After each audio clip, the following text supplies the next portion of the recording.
If you fly a lot, you probably noticed seat sizes on airplanes are shrinking. Those airlines are trying to pack more passengers onto their planes. But the question is it safe?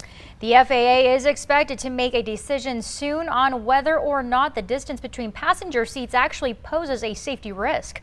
News 4 Tucson's Priscilla Casper has the details. It's new at 6.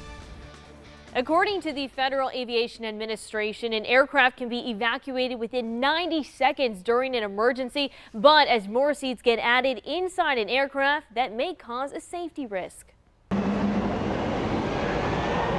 Passengers may soon get a little more legroom on flights, depending on results of an updated review by the Federal Aviation Administration. Recently, we've seen a lot of airlines been shrinking it down from 32, 31, in a few cases all the way down to 28 inches. Prompting the Flyers Rights Passenger Group to ask the FAA to regulate seat size and distance between rows, pointing to safety and health risks.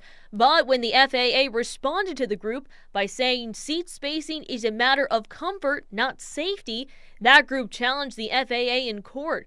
William Waldock is a professor of safety science at Embry-Riddle Aeronautical University.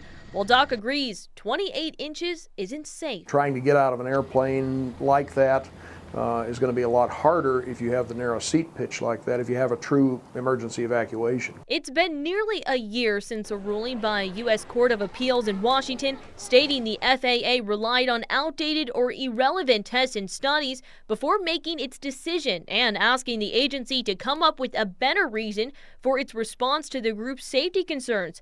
That updated answer is expected any day.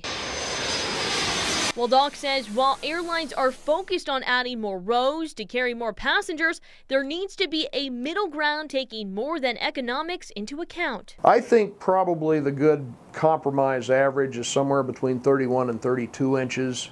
That means somebody who's 6 feet tall can sit in the seat and they'll have about an inch from their knee to the seat back in front of them. I'm Priscilla Casper, News 4 Tucson.